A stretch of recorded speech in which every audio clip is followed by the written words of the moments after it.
Hello दोस्तों, परिवर्तन आधारशिला चैनल पर आपका एक बार फिर से स्वागत है। फ्रेंड्स, हम एनसीईआरटी हिस्ट्री की सीरीज कर रहे हैं, जिसमें आज हम क्लास 7 के लास्ट चैप्टर 18वीं शताब्दी में नए राजनीतिक गठन को कवर करेंगे।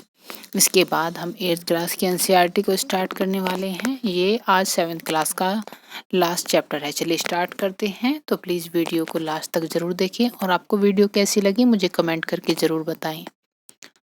इस चैप्टर में फ्रेंड्स 18वीं शताब्दी के जो स्टार्टिंग में अब क्या हो रहा है कि अब जो सीमाएं हैं, जो राज्यों की सीमाएं हैं, वे बदल रही हैं। नए नए राज्यों का उदय हो रहा है। जो पुराने राज्य थे उनकी जो वैल्यू थी वो अब डाउन होती जा रही थी। 1765 तक एक नई शक्ति ब्रिटिश सत्ता जो थी वो भी पूर्वी भारत के बड़े हिस्सों को उसने हड़प लिया था। आगे पॉइंट की तरफ देखते हैं कि 18वीं शताब्दी एक ऐसी अवधि है जब भारत में राजनीतिक परिस्थितियां अपेक्षाकृत एक छोटे से समय अंतराल में बड़ी तेजी से अचानक बदलनी शुरू होती हैं। इस चैप्टर में हम 18वीं शताब्दी के पूर्वार्ध में जब 1707 में औरंगजेब की मृत्यु हो जाती है, उससे लेकर 1761 तक जब पानीपत की तीसरी लड़ाई हुई, तब तक जो भी नई राजनीतिक शक्तियां उत्पन्न हुई उनके बारे में अध्ययन करेंगे। मुगल साम्राज्य और परवर्ती मुगलों के लिए संकट की स्थिति।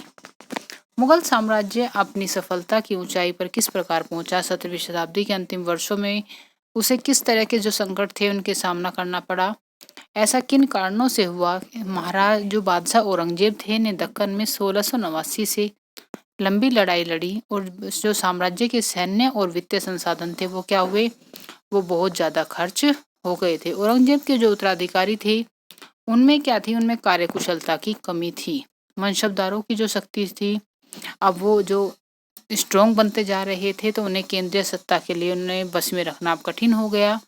सूबेदार के रूप में नियुक्त जो अभिजात थे वे राजस्व और सैन्य प्रशासन यानी कि दीवानी और फौजदारी दोनों कार्यालयों पर नियंत्रण रखते थे। इससे मुगल साम्राज्य के जो विशाल क्षेत्र थे उन्हें विस्तृत राजनीतिक और सैन्य जो आर्थिक थी वो सैन्य शक्तियां उन्हें मिल गई थी और सूबेदारों ने अपने प्रांतों में अपना नियंत्रण सुदृढ़ कर लिया था। अब राजधानी में पहुंचने वाला जो राजस्व था उसकी क्या होती है, उसकी में मात्रा में कमी आ गई थी। जब राजस्व कम पहुंचेगा तो नेचुरल ही जो व्यवस्था है वो डगमगा जाएगी। उत्तरी और पश्चिमी भारत के अनेक हिस्सों में हुए जमींदारों और किसानों के विद्रोह और कृषकों ने इस समस्याओं को और भी गंभीर बना दिया। कभी कभी ये विद्रोह बढ़ते हुए करों के भार के विरुद्ध किए गए, कभी ये शक्तिशाली सरदारों के द्वारा अपनी स्थिति को सुदृढ़ बनाने के लिए किए गए और मुगलों की सत्ता को वे लगातार चुनौती देते रहे। परंतु जो ऐसे जो समूह थे ने क्या करा, आर्थिक संसाधनों का प्रयोग भी अपनी स्थिति को मजबूत बनाने के लिए कर रहे थे, जिससे धीरे धीरे राजनीतिक और आर्थिक जो सत्ता थी प्रांतीय सूबेदार थे, स्थानीय सरदार थे, अन्य समूह के हाथों में जा रही थी। उन मुगलों से धीरे धीरे वो निकलती जा रही थी। औरंगजेब के उत्तराधिकारी इस बदलाव को रोक न सके।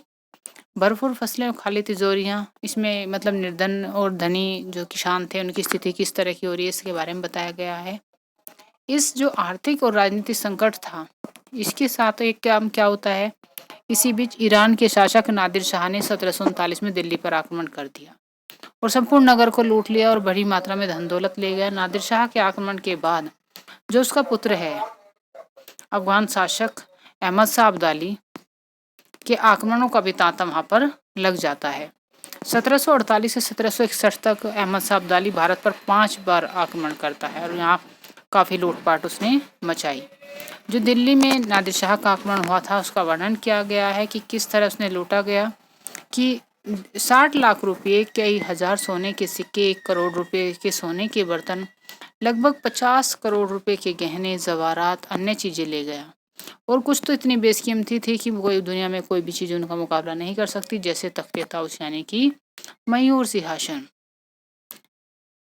इन्होंने एक उसमें दिल्ली पे जो आक्रमण है उसके प्रभाव का वर्णन दिखाया कि जो कभी मालिक थे अब दर्दनाक हालत में आ गए, जिन्हें भरपूर आदर इज्जत दी जाती थी उन्हें प्यास बुझाने के लिए पानी भी नहीं मिलता था। लोगों को उनके कोनों से खींचकर बाहर निकाल दिया गया, दौलतमंदों को भिखारी बना दिया गया। जो शौकीन लोग कभी सुंदर कपड़े पहनकर पोशाकों का नया नया फैशन चलाते थे, अब नंगे घूमने लगे। जिनके पास जमीन जायदाद की कोई कमी नहीं थी अब बेघर हो गए। नया शहर जो था शाहजहानाबाद अब मलबे का ढेर बन गया। नादिर शाह ने तब शहर के पुराने मोहल्लों पर हमला बोला, वहां की सारी दुनिया को तबाह कर डाला। तो इतना भयानक था नादिर शाह का दिल्ली पर आक्रमण। साम्राज्य पर सब ओर से दबाव तो पड़ ही रहा था। अभिजातों के जो विभिन्न समूह थे उनकी जो आपस की प्रतिद्वंदिता थी वो इसे और भी कमजोर बना रही थी। अभिजात क्या थे? अभिजात दो गुटों में बटे हुए थे, ईरानी और तुरानी। तुर्क मूल के थे दोनों ही। जो तुरानी जो तुर्क मूल के थे, काफी समय तक जो परवर्ती मुगल बादशाह एक दूसरे के समूह के हाथों की कठपुतली बने रहे। अब क्या हो रहा है कि जो बादशाह खुद मुगल बादशाह है, अगर वो किसी दूसरे के हाथ की कठपुतली बनेगा तो वो शासन किस तरह कर पाएगा। तो बेहद अपमानजनक स्थिति पैदा होती जा रही थी। अपमानजनक कैसे कि जब दो मुगल बादशाह फर्रुखशियार जिसका टाइम पीरियड 1713 से 1719 तक रहा और आलमगीर द्वितीय 1754 से 1759 ईस्वी तक, उनकी हत्या हो जाती है। अब देखिए बादशाह की हत्या हो रही है तो शासन व्यवस्था कितनी कमजोर है। दो अन्य बादशाह हैं, अहमद शाह जिनका टाइम पीरियड 1748 से 1754 तक है और शाह आलम द्वितीय, उनके अभिजातों ने उन्हें अंधा कर दिया। मतलब दो बादशाहों की मृत्यु हो गई है, दो को अंधा कर दिया गया है। तो जो लोग हैं नीचे के, वे कितने शक्तिशाली खुद को बनाते जा रहे हैं कि वे बादशाह को भी अपना ही इशारों पर नचाने की कोशिश कर रहे हैं। अगर कोई उनके हिसाब से नहीं चलता तो या तो उन्हें मार दिया जाता या उन्हें अंधा कर दिया जा रहा था। अब नए राज्यों का उदय देखते हैं। नए राज्यों के उदय में मुगल सम्राटों की जो पतन हो रहा था उसमें उससे क्या हुआ कि सूबेदार और बड़े जमींदार अपनी स्थिति को और ज्यादा प्रबल बनाते जा रहे थे। 18वीं शताब्दी के दौरान मुगल जो साम्राज्य था वो धीरे धीरे कई स्वतंत्र क्षेत्रीय राज्यों में बिखर गया। अब मोटे तौर पर हम देखें तो जो राज्यों को तीन परस्पर समूह में बांटा जा रहा है। एक है अवध, बंगाल और हैदराबाद जैसे राज्य जो मुगल प्रांत के अधीन थे। हालांकि इन राज्यों के शासक अति शक्तिशाली थे, काफी हद तक स्वतंत्र थे और मुगल बादशाह से औपचारिक तौर पर संबंध नहीं तोड़े। मतलब उनके औपचारिक तौर पर तो उनसे संबंध थे मुगल बादशाह से, लेकिन वे काफी हद तक खुद को स्वतंत्र भी कर चुके थे। दूसरे थे ऐसे राज्य जो मुगलों के पुराने शासनकाल में वतन जागीरों के रूप में काफी स्वतंत्र थे।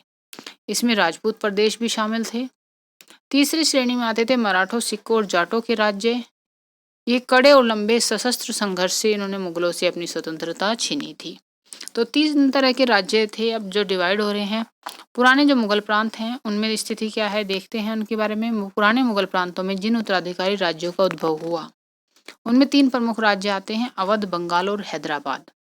ये तीनों ही राज्य उच्च मुगल अभिजातों द्वारा स्थापित किए गए। इन तीनों राज्यों के संस्थापक अवध के शहादत खां, बंगाल के मुर्शीद कुली खां और आसफ जहां हैदराबाद के ऐसे व्यक्ति थे जिनका मुगल दरबार में ऊंचा स्थान था। ये काफी ऊंचे स्थान पर मुगल दरबार में थे। मुगल बादशाहों को उन पर भरोसा भी था, विश्वास भी था। आसफ जहां और मुर्शीद कुली खां दोनों को 7,000 जात का दर्जा मिला हुआ था, जबकि सादत खां को जो दर्जा था वो 6,000 का था। अब बात करते हैं हैदराबाद की। हैदराबाद निजामुल मुल्क आसफ जहां 1724 से 1748 तक रहा। इसने हैदराबाद राज्य की स्थापना की। मुगल बादशाह फर्रुखशियर के दरबार में एक अत्यंत शक्तिशाली सदस्य था। फर्रुखशियर के दरबार में था, शक्तिशाली सदस्य था। इसे सर्वप्रथम अवध की सूबेदारी सौंपी गई, बाद में दक्कन का कार्यभार सौंप दिया गया। 1720-22 की बात करें तो दक्कन प्रांतों का सूबेदार होने की वजह से आसफ जहां के पास राजनीतिक और वित्तीय जो प्रशासन था उसका पूरा नियंत्रण था। अब पूरा नियंत्रण उसके पास है, राजनीतिक भी और वित्तीय भी, तो उसकी स्थिति पहले से ही मजबूत है। दक्कन में होने वाले उपद्रव और मुगल दरबार में चल रही प्रतिस्पर्धा का फायदा उठाकर उसने सत्या हत्या ली और अपने जो क्षेत्र था दक्कन वाला और अवध वाला उसका वास्तविक जो शासक था वो बन गया। आसफ जहां अपने लिए कुशल सैनिक और प्रशासकों को उत्तरी भारत से लाया था और दक्षिण में नए अवसर पाकर प्रसन्न था। मनसबदार नियुक्त किए, जागीरें प्रदान की उन्हें।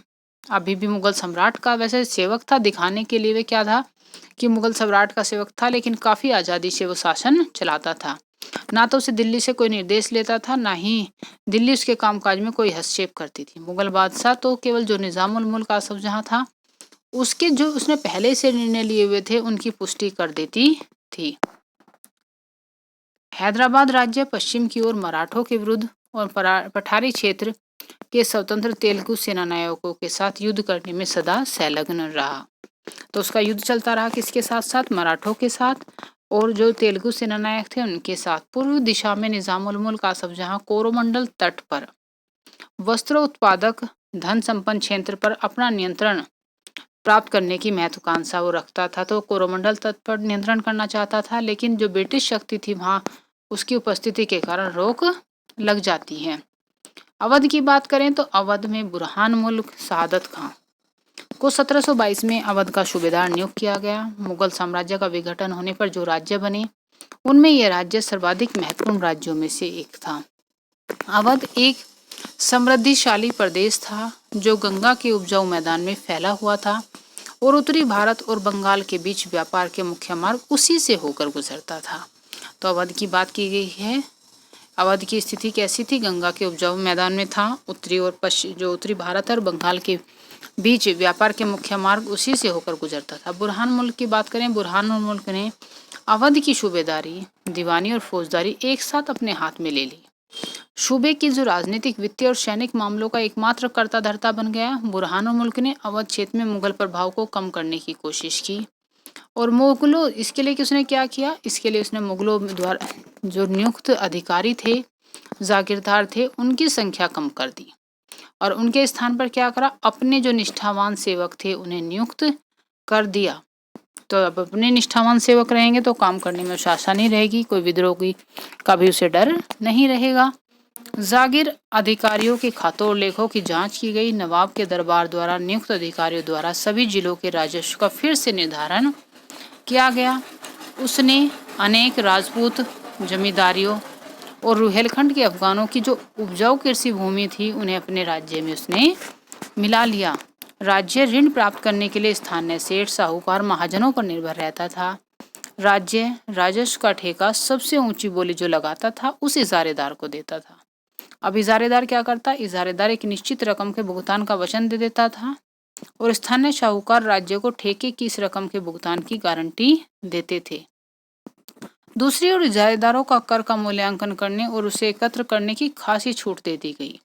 इन परिवर्तनों के फलस्वरूप साहूकार और महाजनों जैसे जो कई नए सामाजिक समूह थे राज्य की राजस्व प्रणाली को प्रभावित करने लगे। अब दूसरे के हाथ में राजस्व आ रहा है और एक तरह से ठेका प्रणाली दी जा रही है, तो क्या होगा कि वे उसे प्रभावित करेंगे। ऐसा पहले राज्य में कभी नहीं हुआ। बंगाल की बात कर लेते हैं। बंगाल में मुर्शीद कुली खां धीरे धीरे मुगल नियंत्रण से अलग हो जाता है। मुर्शीद कुली खां बंगाल का नायब था, प्रांत के सूबेदार के प्रति नियुक्त था। यद्यपि जो मुर्शीद कुली खां था वो औपचारिक रूप से सूबेदार कभी नहीं बना। वो सूबेदार औपचारिक रूप से कभी नहीं बना, लेकिन जो क्या करा उसने सूबेदार के पद से जुड़ी हुई सत्ता अपने हाथ में ले ली। हैदराबाद और अवध के शासकों की तरह उसने भी राज्य के राजस्व प्रशासन पर अपना नियंत्रण जमा लिया। बंगाल में मुगल प्रभाव को कम करने के लिए उसने बंगाल के राजस्व के बड़े पैमाने पर पुनर्निर्धारण का आदेश दे दिया। सभी जमींदारों से बड़ी कठोरता से जो कर था वो वसूल किया जाता। बहुत से जमींदारों को महाजनों, साहूकारों से भी उधार लेना पड़ता था। जो लोग राजस्व का भुगतान नहीं कर पाते उन्हें अपनी जो जमीन थी वो बड़े जमींदारों को बेचनी पड़ती थी। तो 18वीं शताब्दी में बंगाल के एक क्षेत्रीय राज्य बन जाने से जमींदारों में काफी बदलाव आ जाता है। राज्य और साहूकारों के बीच हैदराबाद और अवध में जो घनिष्ठ संबंध थे वह अलीवर्दी खां के शासनकाल जो 1740 से 1756 तक रहता है बंगाल में भी स्पष्ट दिखाई दिए। उसके शासनकाल में जगत सेठ का साहूकार जो घराना था वो अत्यंत समृद्धिशाली हो गया था। यदि हम जो राज्य के उस पर अभिलक्षणों पर दृष्टि डालें तो उसमें क्या देखते हैं? हमें विशेषताएं देखने को मिलती हैं कि बड़े जो राज्य पुराने मुगल अभिजातों द्वारा स्थापित किए गए थे, ये अभिजात कुछ प्रशासनिक व्यवस्थाओं के प्रति संदेहास्पद थे।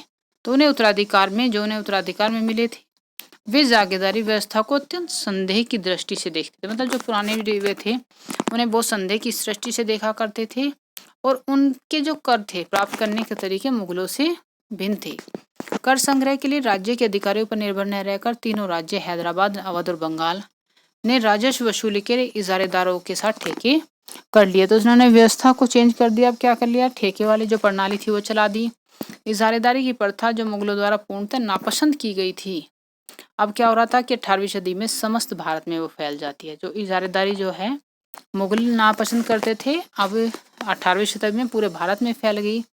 देहात के उसके प्रभाव में क्षेत्रीय विभिन्नताएं भी थी। इन सभी क्षेत्रीय राज्यों में तीसरा सामान्य लक्षण क्या था कि उनमें राज्य और धनी महाजन जो वणिक जन के बीच संबंध उभरने लगे। अब जो स्ट्रॉन्ग जो मतलब एक पर्सनैलिटी थे वहाँ पे क्या होने लगे कि वे उभर कर सामने आने लगे। साहूकार महाजन जो थे लगातार वसूल करने वाले इजारादारों को पैसा उधार देते थे, बदले में प्रतिभूति जमानत या बंधक के रूप में जमीन रख लेते और उनकी जोतों से खुद के करिंदों के जरिए कर वसूल किया करते थे। तो मतलब एक दूसरे को ज़्यादा हानि पहुंचाई जा रही थी। जो इजारेदार थे वो उनसे कर वसूल कर रहे हैं, वे बदले में ज़मीन वापस लिखवा लेते थे उनसे और ज़मीन से ही उसी ज़मीन से कर वसूल करते थे। तो साहूकार और महाजनों की इस राजनीतिक व्यवस्था में अब साझेदारी बढ़ रही थी। राजपूतों की वतन जागीरदारी की बात करें, इसमें से पहले हम एक पॉइंट ये देख लेते हैं कि कई राजपूत शासक मुगलों के अरी राजत्व उन्होंने स्वीकार कर लिया था, लेकिन मेवाड़ एक एकमात्र ऐसा राजपूत राज्य था जिसने मुगल सत्ता को चुनौती दी। राणा प्रताप 1572 में उदयपुर और मेवाड़ के बड़े क्षेत्र पर नियंत्रण के साथ मेवाड़ की राजगद्दी पर अधीन होते हैं।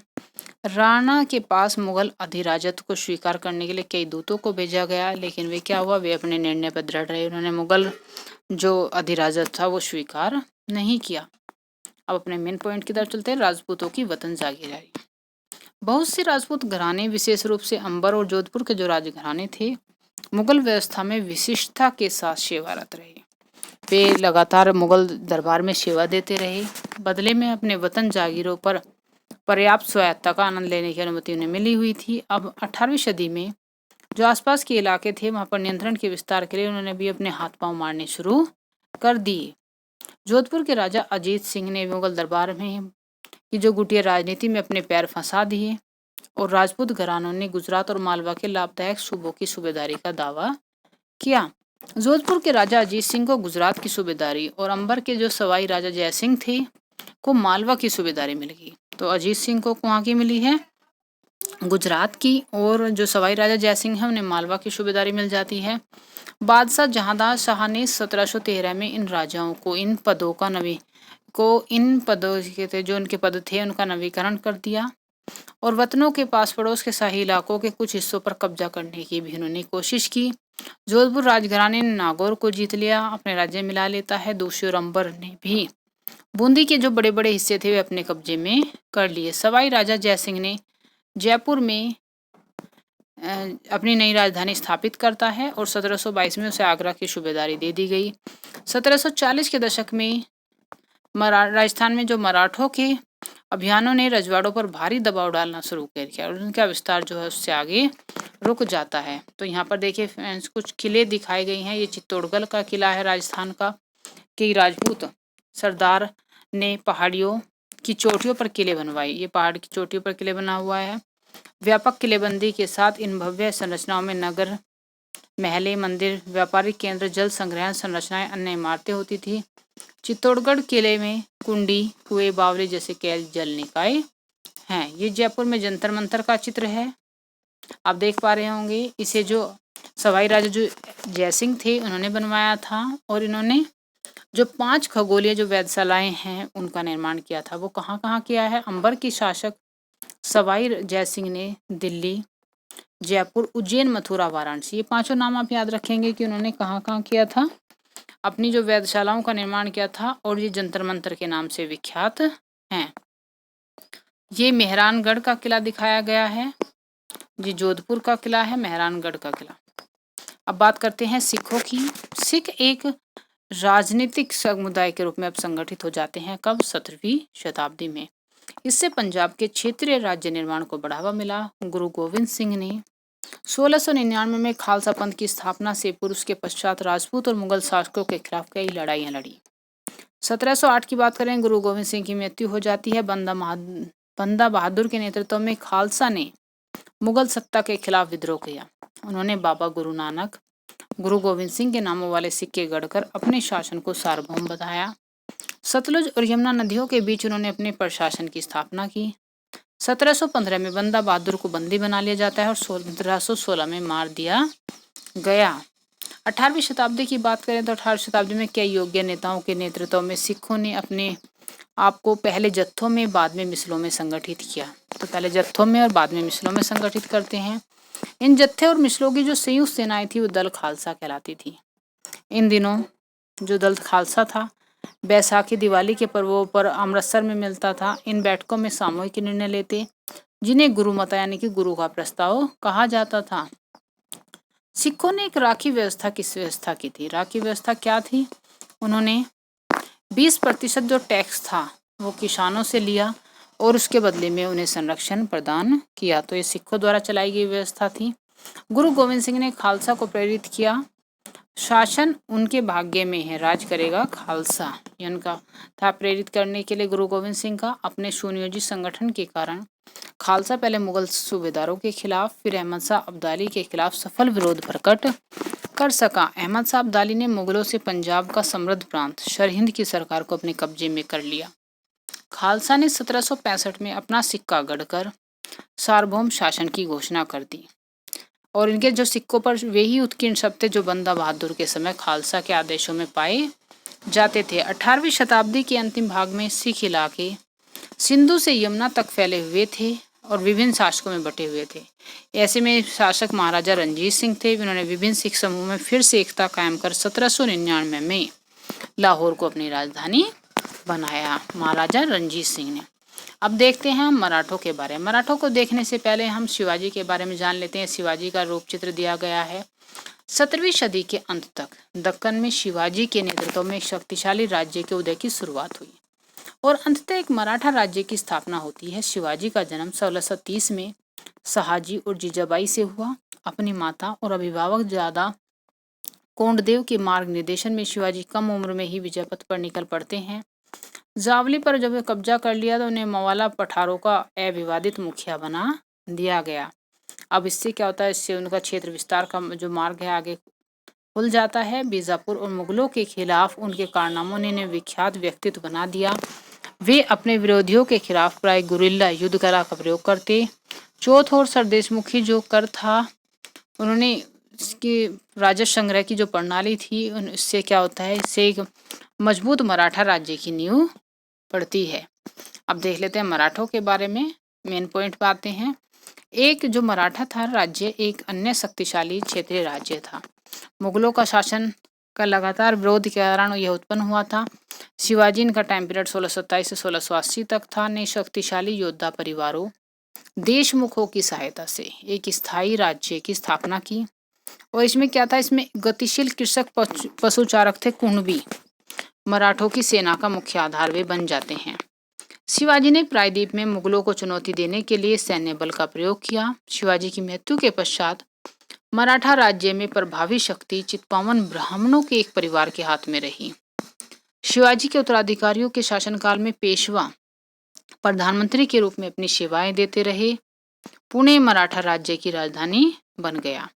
पेशवाओं की देखरेख में एक अत्यंत सफल सैन्य संगठन का विकास होता है और उनकी सफलता का रहस्य क्या था कि वे किलाबंद इलाकों से टक्कर नहीं लेते थे, चुपचाप निकलकर शहर कस्बों पर हमला बोल देते थे और मुगल सेना ने ऐसे मैदानी इलाकों से मुठभेड़ ली जहां रसद पाने और कुमुक आने के रास्ते आसानी से रोके जा सकते हों।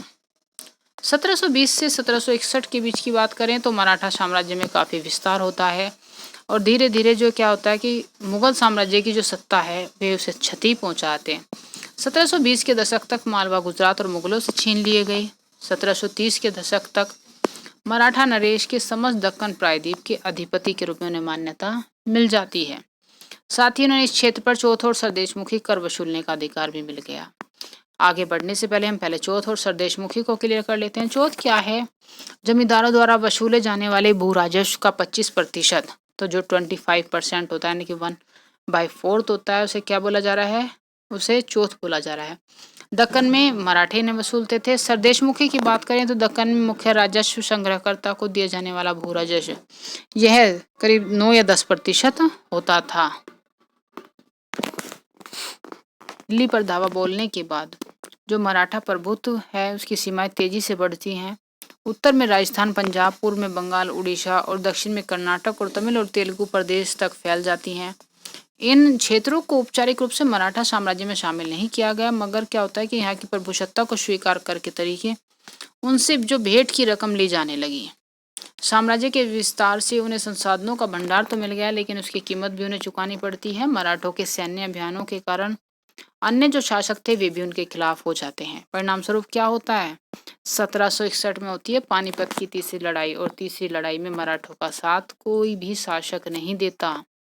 अंतहीन सैन्य अभियानों के साथ साथ मराठों ने एक प्रभावी प्रशासन व्यवस्था की तैयार की। जब किसी इलाके पर एक बार विजय अभियान पूरा हो जाता है तो मराठों का स्थान सुरक्षित हो जाता है, तो वहां स्थानीय परिस्थितियों को ध्यान में रखते हुए भू राजस्व की मांग की गई, कृषि को प्रोत्साहित किया गया, को पुनर्जीवित किया गया। इससे सिंधिया, गायकवाड़, भोसले जैसे मराठा जो सरदार थे उस शक्तिशाली सेनाएं खड़े करने के लिए उन्हें संसाधन मिल गए। 1720 के दशक में मालवा में मराठा अभियानों ने उस क्षेत्र में स्थित शहरों के विकास व समृद्धि को कोई हानि नहीं पहुंचाई। उज्जैन सिंधिया के संरक्षण में, इंदौर होलकर के आश्रय में फलता फूलता रहा। ये शहर हर तरह के बड़े और समृद्धशाली थे, महत्वपूर्ण वाणिज्यिक और सांस्कृतिक केंद्रों के रूप में कार्य कर रहे थे। मराठों द्वारा नियंत्रित इलाकों में व्यापार के नए मार्ग खुले। चंदेरी के क्षेत्र में उत्पादित रेशमी वस्त्रों को मराठों की राजधानी पुणे में नया बाजार मिला। बुरहानपुर पहले आगरा, सूरत के बीच की धुरी पर ही अपने व्यापार में संलग्न था, लेकिन उसने अब वाणिज्यिक बेहतरी जो क्षेत्र था उसे बढ़ाकर दक्षिण में पुणे और नागपुर को, पूर्व में लखनऊ और इलाहाबाद को शामिल कर लिया। अब हम बाजीराव प्रथम, जो बाजीराव बल्लाल के नाम से भी जाने जाते हैं, उनके बारे में देखते हैं। ये पेशवा बालाजी विश्वनाथ के पुत्र थे, मराठा महान सेनापति थे। विंध्य को पार कर मराठा राज्य के विस्तार का श्रेय प्राप्त है। वे मालवा, बुंदेलखंड, गुजरात और पुर्तगालियों के खिलाफ सैन्य अभियानों के लिए भी जाने जाते हैं। अब बात कर लेते हैं जाट जो वर्ग था उसके बारे में। जाटों ने 17वीं और 18वीं शताब्दी में, इससे पहले हम ये साइड में पॉइंट दिए गए हैं, इस पे नजर डाल लेते हैं। जाटों की शक्ति सूरजमल के समय पर काष्ठा पर पहुंचती है। 1753-1763 के दौरान, 1756 से 1763 के दौरान भरतपुर जाट राज्य को आधुनिक राजस्थान में संगठित किया। सूरजमल के राजनीतिक नियंत्रण में जो 6 शामिल थे उनमें कौन कौन से थे? आधुनिक पूर्वी राजस्थान, दक्षिणी हरियाणा, पश्चिमी उत्तर प्रदेश, दिल्ली शामिल थे। सूरजमल ने कई किले और महल बनवाए। इनमें भरतपुर का प्रसिद्ध लोहागढ़ का किला इस क्षेत्र में बने सबसे मजबूत किलों में से एक था। अब अपन चलते हैं मेन पॉइंट की तरफ। जो 17वीं और 18वीं शताब्दी में बात हो रही है, तो जो चूड़ामन के नेतृत्व में दिल्ली के पश्चिम में क्षेत्रों पर नियंत्रण कर लिया गया। 1680 के दशक तक आते आते उनका प्रभुत्व दिल्ली और आगरा के 2 शाही शहरों के बीच क्षेत्र में होना शुरू हो गया। कुछ अरसे के लिए वे आगरा शहर के अभिरक्षक ही बन गए। जाट समृद्ध कृषक थे और प्रभुत्व जो क्षेत्र था उनका पानीपत और वल्लभगढ़ जैसे महत्वपूर्ण व्यापारिक केंद्र बन जाता है क्षेत्र। सूरजमल के राज में भरतपुर शक्तिशाली राज्य के रूप में उभरा। 1739 में जब नादिर शाह दिल्ली पर हमला बोलकर है तो दिल्ली के कई प्रतिष्ठित व्यक्तियों ने भरतपुर में जाकर शरण ली। नादिर शाह के पुत्र जवाहिर शाह के पास 30,000 सैनिक थे। उसने 20,000 सैनिक मराठाओं से, 15,000 सैनिक सिखों से लिए और इसके बलबूते पर वह मुगलों से लड़ता है। जहां भरतपुर का किला काफी हद तक पारंपरिक शैली से बनाया गया, वहीं दिंग में जाटों ने अंबर और आगरा की जो शैली है उन्हें समन्वय करते हुए, मिक्स करते हुए एक विशाल बाग महल बनवाया। शाही वास्तुकला से जिन रूपों को पहली बार शाहजहां के युग में जोड़ा गया, दिंग की इमारतें उन्हीं रूपों के नमूनों पर बनाई गई। तो देखिए ये जो दिंग का राजमहल दिया गया है, इसे आप देखते रह रहे हैं। इमारत की छत पर जो मुख्य सभा भवन का बांग्ला गुंबद पर गौर करें तो ये क्या है, ये दिंग का राजमहल है, जाटों द्वारा बनवाया गया। तो फ्रेंड्स ये था हमारा आज का चैप्टर। आपको वीडियो कैसी लगी कमेंट करके ज़रूर बताएं। चैनल को सब्सक्राइब कर दें, वीडियो को लाइक कर दें। मिलते हैं नेक्स्ट चैप्टर के साथ नेक्स्ट वीडियो में, तब तक के लिए गुड बाय।